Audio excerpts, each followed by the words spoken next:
Hello, and welcome to Breast Cancer Conversations, a podcast brought to you by survivingbreastcancer.org. I am Laura Carfing, breast cancer survivor and founder of survivingbreastcancer.org, a nonprofit organization providing community, education, and resources to empower those diagnosed with breast cancer and their caregivers from day one and beyond.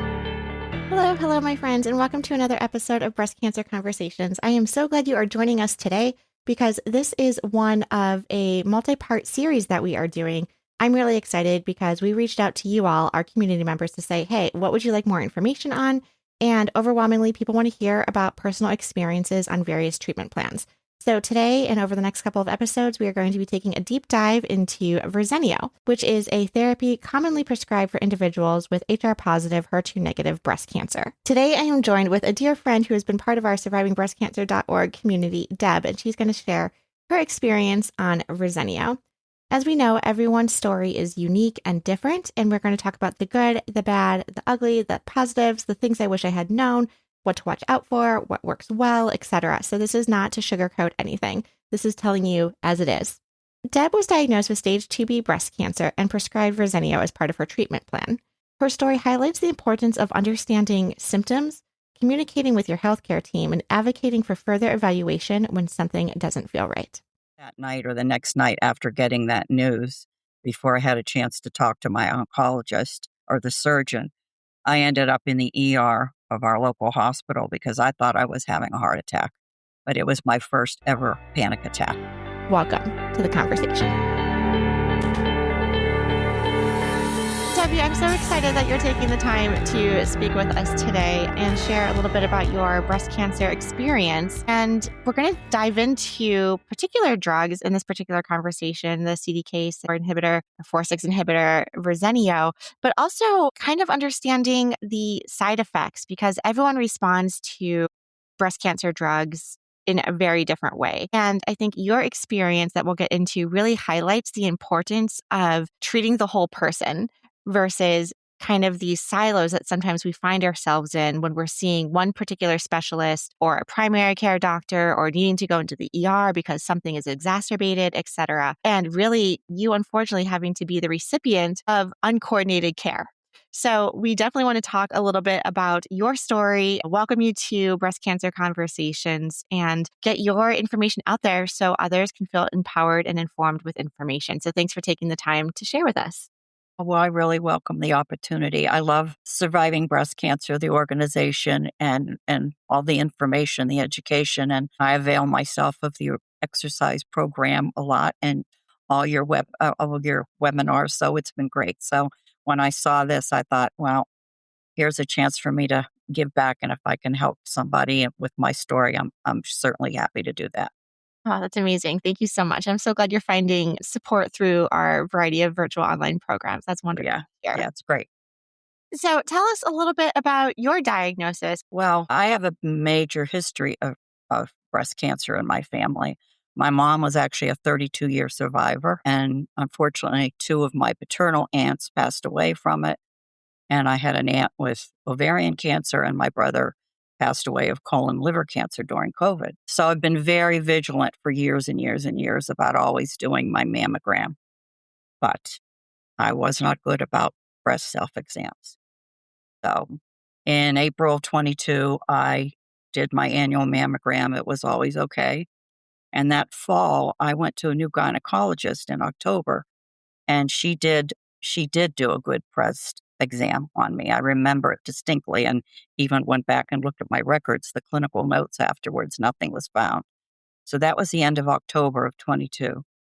Literally 2.5 months later, one morning I got out of the shower and was drying off and happened to walk over and look in the mirror and saw a huge indentation in my right breast. And so that was the shock first of seeing that change. I'm older.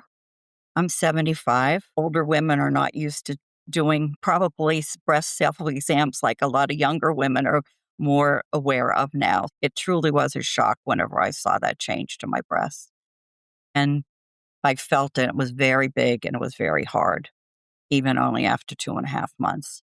So I immediately called my PCP. I got orders for a diagnostic mammogram. had it done, and I'll never forget that day. That was the first day the radiologist, I knew from the expression on her face that it wasn't good. And I was back 2 days later for a biopsy, and it did come back that it was, hold on a second, it was DCIS and invasive ductal carcinoma.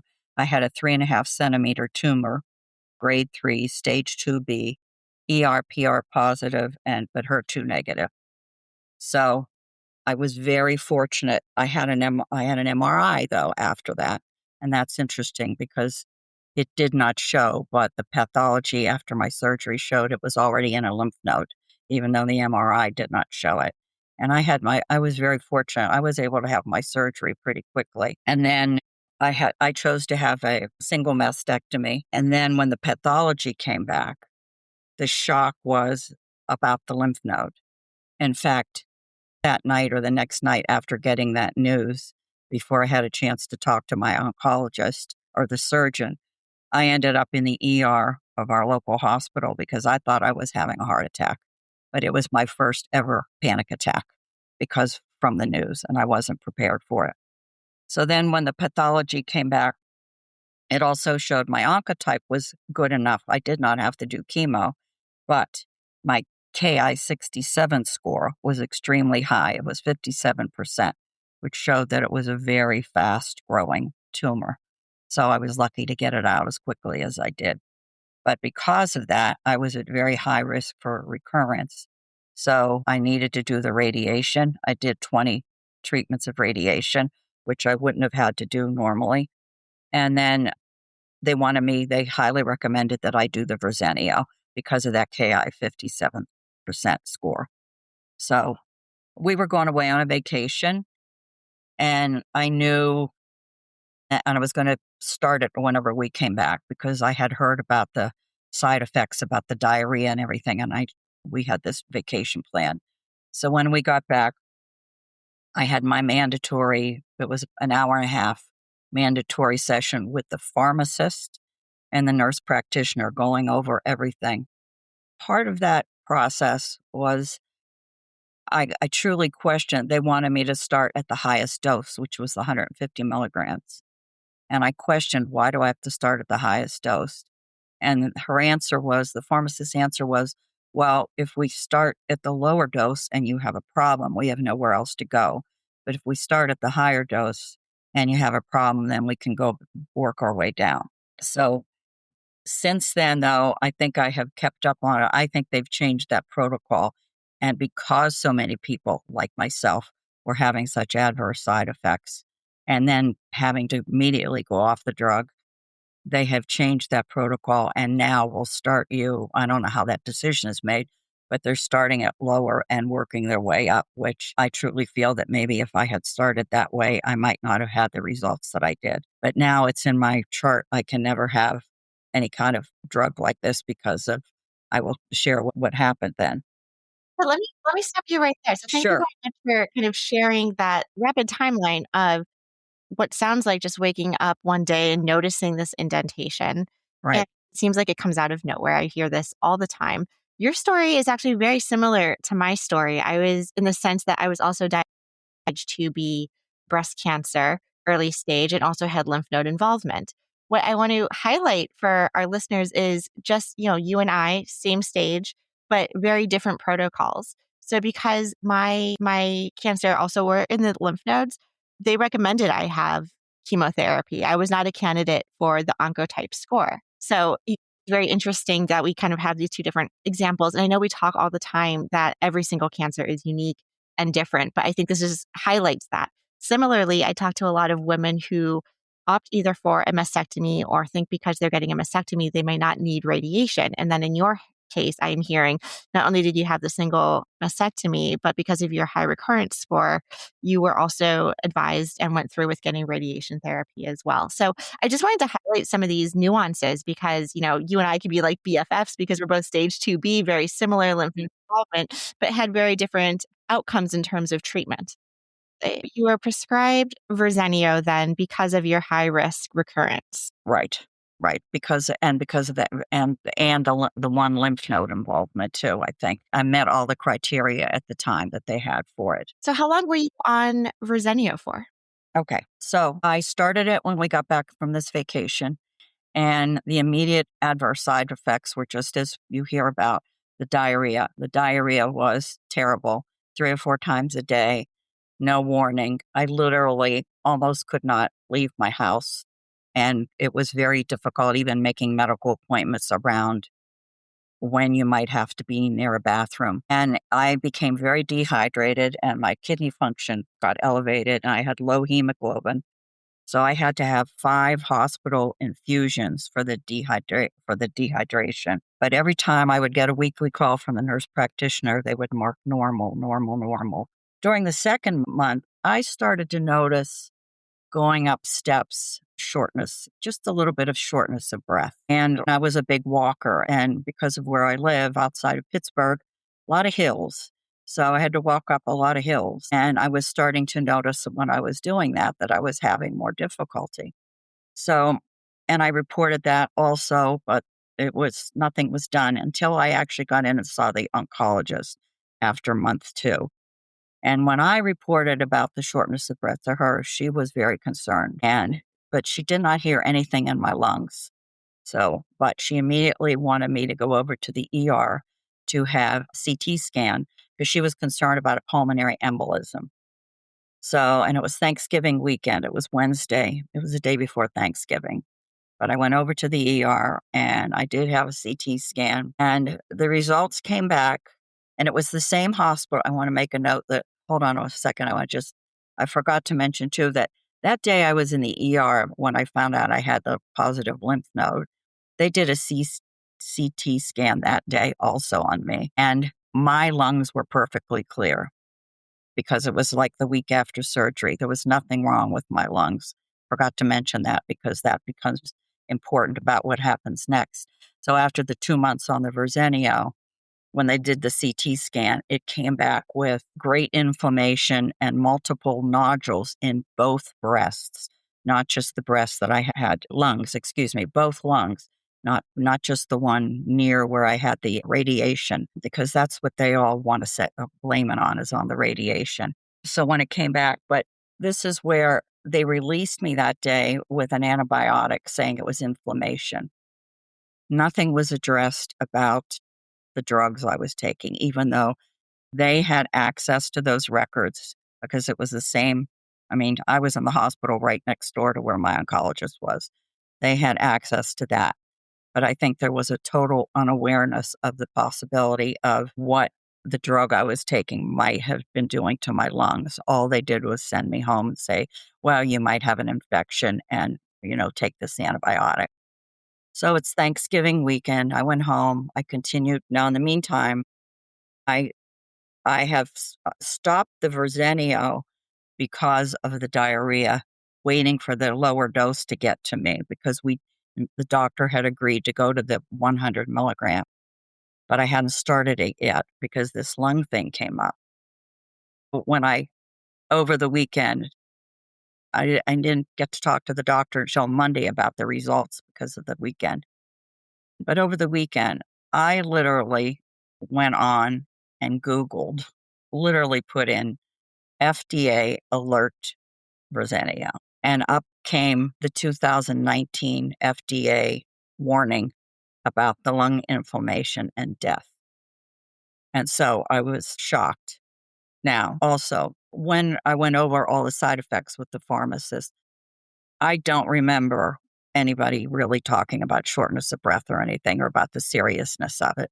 I think it is on the information. And then subsequently, I've noticed in all the advertising, it's now at the bottom of all the advertising. But I was totally unaware about that as being an adverse side effect. And obviously the ER was too, because they just sent me home with the antibiotic.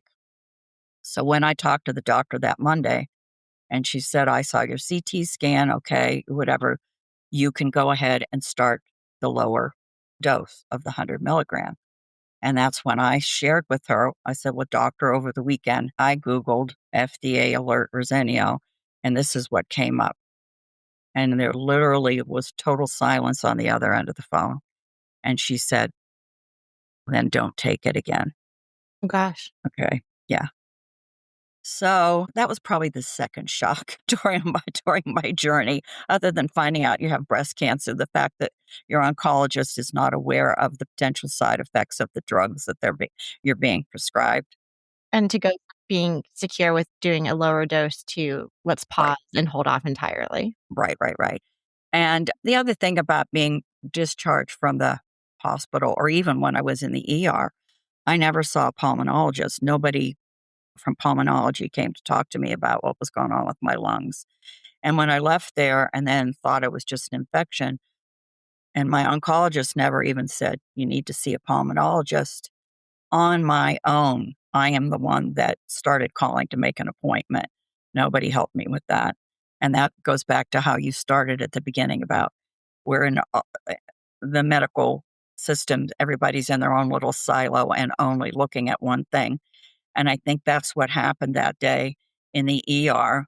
Her orders said, look for pulmonary embolism. They rolled out pulmonary embolism. Okay, now you can go home. But they didn't look any farther as far as what else might be going on to causing all these nodules in my lungs and the inflammation. And the shortness of breath So, that you're experiencing. right, and the shortness of So, breath, right. on one hand, like, "Oh, phew, okay, it's not the It's the" not the PE, but on the other hand, you're like, "Okay, well, then what is it? What else do we have to discover and find out?" right, but nobody took it further. I, on my own, again, and it took 3 pulmonologists. The first one I saw, it was like 3 weeks later. I was lucky to get in to see one 3 weeks later. She said, "Well, yeah, sometimes chemo drugs can do this, so I'll give you a steroid." So she gave me a steroid, but it was 3 weeks too late. And then I saw another pulmonologist who agreed that he did not know anything about these drugs, and he was only gonna increase the steroid. He said that's what he would have done. And by the time I got to a third person, he knew what it was. He immediately said, was aware of it, had other cases with this, drug pneumonitis. But at that point, it was too late for me to be on a steroid. The damage was done. But he did do a bronchoscopy, which I had, and he took 10 biopsies. Of course, at that point, we were also concerned that I have metastasis because my lungs had been clear right after the surgery and what was going on. And everything came back perfectly clean. There was nothing wrong. It was definitely due to the drug. And because it was on both lungs too, it wasn't just the lung on the side. So it couldn't be radiation. Again, once they hear you have breast cancer and radiation, any change, they like to blame everything on radiation. And during this whole time, you were not taking Verzenio anymore, you have stopped. Oh, no. Once I had stopped after the 2 months, and I might add also, immediately after I stopped it, I never had diarrhea once again. It never happened again. It was unbelievable, and it felt so good, to tell you the truth. Yes, of course. That was pretty bad. So then I had pulmonary function tests, and I continue to have pulmonary function tests, because I do have limited lung capacity now, the way my pulmonologist says, I have like a straitjacket around my lung. I'm never going to be able to get a full breath because of what happened. I did pulmonary rehab then for 12 weeks, 3 times a week, did for 12 weeks, did pulmonary rehab to increase my lung capacity. And I did report my adverse side effects to the FDA. I never had heard anything from them. But I don't think the oncologists have to do that. I think only if there's a death.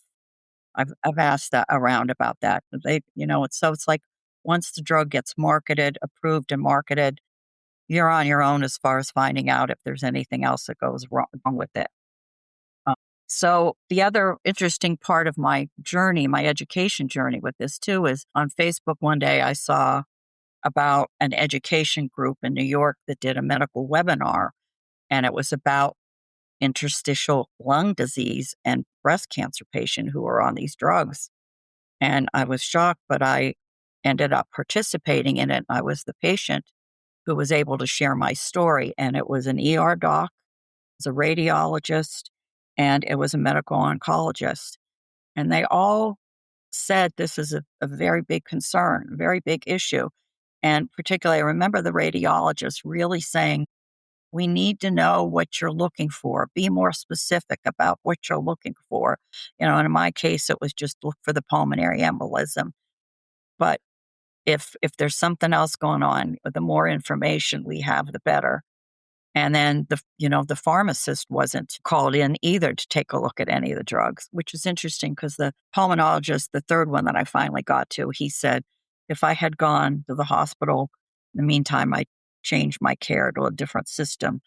And the hospital that he was affiliated with, he said, the nurses there are aware of these drugs.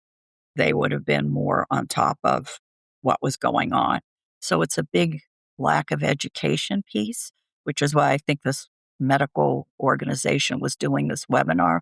There's enough instance of this happening that to educate the medical community about what to look for and not just look for little things. Exactly. So Especially on anyway, these harsh chemicals and drugs, we're always trying to weigh the pros and cons of, preventing recurrence, and do the adverse side effects outweigh the benefits of not having a recurrence. I know myself, was on tamoxifen for a number of years, and I remember the oncologist saying there is a slight risk of developing uterine cancer, but that risk, I think at the time, was 2 to 3%. So the benefit of being on this drug outweighed that risk, but you're still in the back of your head, like, aware of this. And so, and what you're describing, not even to be aware of what that risk was because it wasn't disclosed. So that's, yeah. Do you know what percentage of people are experiencing this type of lung scarring? I don't know specifically. I have backup documentation from that presentation that I did with the webinar that I'd be glad to share with you. Yeah, I'll take a look too, just to Yeah. see where we Take are. a look. Obviously, it's enough that they felt that they needed to do this webinar to get that information out, because I think it was also serious impacting people stopping the drug altogether. So, And then in my case, I feel very, very, very vulnerable now. That was my one extra shot because of being at high risk for recurrence. Even though it was risky, I was willing to take that risk because I wanted that. I want to continue to live my long, full life. And so I was willing to take that risk. But then now, like I said, now it's in my chart that nobody will ever prescribe anything like that to me. what does your survivorship plan look like now in terms of follow-up with either your pulmonologist or your oncologist? Yeah, well, I see the pulmonologist once a year and do the pulmonary function tests. And so that's the other interesting thing, part of the journey as I was reviewing all this, getting ready to talk to you today. Because I was so sick at the beginning and because of all those side effects, I had such constant medical supervision, medical appointments. And then once I stopped taking that, and then all of a sudden, one day they say, you don't have to come back for 3 months. You're not ready for it. Nobody prepares you from that constant hand holding to you don't have to come back for 3 months. Well, I just got told the last time, and I don't have to come back for blood work for 6 months. So that was another thing. And right now, it's going to be coming up on 3 years for me. So I have the blood work and other follow-up appointments with my specialists. And, the other issue is tumor marker testing. So one of my tumor markers has been elevated somewhat consistently, not a huge amount, but I'm also now doing the Signatera test. Oh, great. So I've done that twice, and so far that's been negative. So that's good.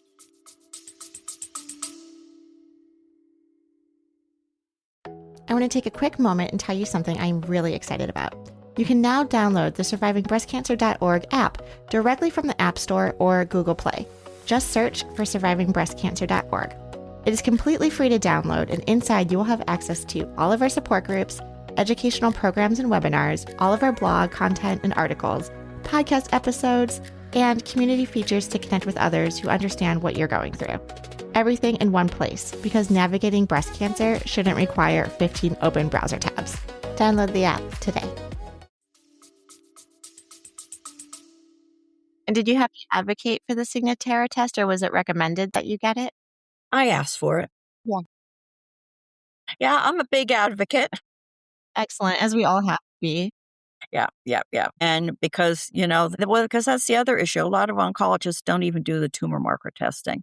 This particular one happens to do it. So then when it keeps coming back a little bit higher, I'm like, well, when do we get concerned? He's like, oh no, it's not high enough. Not concerned. Well, and this is the other interesting part. I did sit through the half-hour session with the genetic counselor through Signatera, and she is the one that said sometimes that particular number can be a little bit high due to ovarian cysts.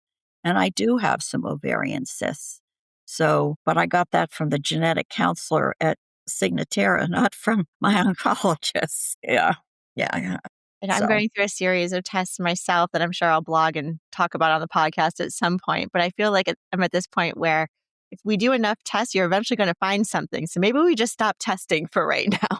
I know. I know. Like I said, you go from that intense hand holding and that intense looking at your calendar every day about which appointment and which test do I have to take Exactly. and how much do you share with people because I don't want people being concerned and all that sort of thing. But I also remember one of the things when I first got diagnosed too that was very helpful to me was I reconnected with a high school friend who is a 20-year survivor who actually has been on another drug for 10 years that they say she's a walking miracle because it was stage 4. But I remember her advice was, you have to stay on top of everything. Yes. It's a full-time job, staying on You top have to of health. stay on top of everything. Yes, yes, yes. And that's what I've had to do. That's what I've had to do. And I'm glad I'm in a position and am able to do that. I think about my mom who was 92 when she passed away. And I thought she had been going through this. There's no way she would have been able to, you know, uh, put all this together. Yeah. You mentioned your love for walking. Are you still able to walk, get outdoors, get exercise despite having kind of these constraints with your breathing and your lungs? Are you still able Yeah. to find joy in that activity? Yes. Yes. Yes. In fact, exercise has been very, very important to me in my recovery, which is the one big positive change since having cancer because I was not an exerciser before. But it was actually through a great organization that I connected with in Pittsburgh, in addition to surviving breast cancer, that I don't even know how I found you. I know at the beginning I I'm was glad you just like did so. researching everywhere. And you came up and I found you, and it was so wonderful. But there was another local group in Pittsburgh called Cancer Bridges, and they do a big program promoting exercise because actually University of Pittsburgh Medical Center Moving Through Cancer is their big program because of the importance of it. Wish I had done it before the surgery, but anyway, so it is very important. I'm limited. I stop whenever I can't do something, but I can't become sedentary. In fact, that's what my PCP said. She said, you can't be sedentary. It would only because I actually have fibrosis in my lung, it would make it worse. You have to keep active. You have to. And it's absolutely been a big, big positive for me. In fact, yesterday, Laura, I mentioned your name too. I'm part of a study. That's the other thing. I've gotten very involved in some studies since all of this too. And one of them is through Colorado State. And so I think their exercise program. Yes, So I we're just working did, with them. yeah, yeah, yeah. Nice. So I Oh, did this good. program and I might have found it out actually through your newsletter. And Yes. so Oh, I'm I'm so glad and yeah, yeah. And I'm going into the next phase of that study. And so they said they're recruiting for a new study. So I we're emailed them about and said, to be promoting it, actually. right. So I said, you've got to contact Surviving Breast Cancer. They have a weekly newsletter. Put it in there so people can get involved. Oh, I'm so And I glad. can't emphasize the exercise enough. And it's a good program, good support. Yeah. And sometimes having that cohort model or accountability is really what you need to show up and kind of get motivated. So, Oh, yeah, absolutely. it is because it's on the calendar. I'm one that I've had to put it on the calendar. I'm Mhm. not one that gets up in the morning and says, "When am I gonna exercise today?" Exactly. That's why your schedule of classes, your restorative yoga with Kate, and I do Pilates. Yeah, yeah, yeah. So Well, I'm so glad. and you have to register, so you're to be part of it, so you know you've gotta be It's there. official. So, yeah. Wonderful. I'm so glad to hear that you're taking advantage of our virtual classes. I was just finishing our impact report. We had over 350 virtual classes in 2025. And yeah, I'm so glad that we can reach people because not every cancer center offers these types of programs, especially in survivorship. And so, I was just, when you were talking and, talking about, when you're told come back 3 months later or 6 months later, I'm working on a story right now about survivorship. And I write, survivorship is not passive recovery, it is active navigation. It's not the absence of disease, but it's the management of uncertainty.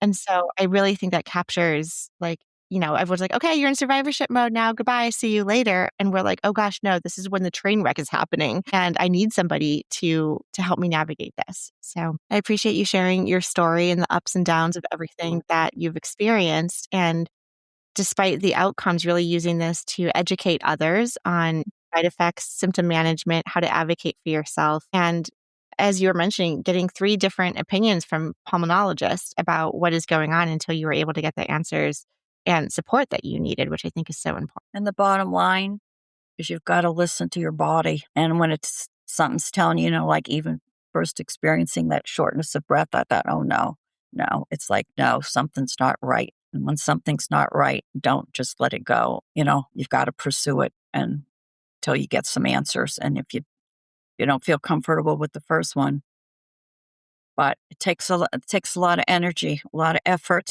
Oh my gosh. Totally does. Yeah, Exactly. yeah.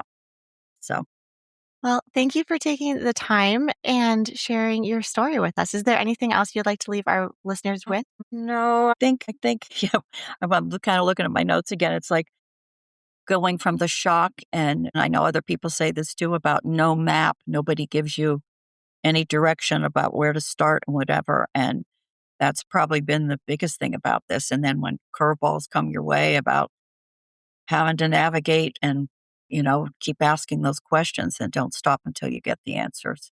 And use the resources of like wonderful organizations like yours and the one I use in Pittsburgh, Cancer Bridges, because there's a lot of other support groups and I don't know what I'd do without it. So I'm very grateful for what you do. And thanks for the opportunity because if I can get somebody else to at least think about it and then And ask their that's good. doctors about it. See if it's a concern. And exactly Right. to your point, is the shortness of breath like normal or typical, or is this Mhm. something I need to like raise the alarms with and get monitored? So Right. that Right. education is really important. Yeah. And thank you, everyone, for listening to our show. I would like to acknowledge that all of the information on our podcast is from personal experiences and is not a substitute for professional medical advice. You should always contact your medical care team. If you are looking for specific topics or would like to be a guest on our show, please feel free to reach out. My email is laura@survivingbreastcancer.org. Our show is made possible by our nonprofit, survivingbreastcancer.org, and by our incredible donors like yourself.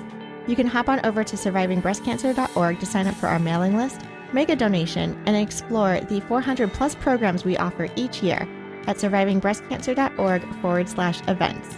Until next time, keep on thriving.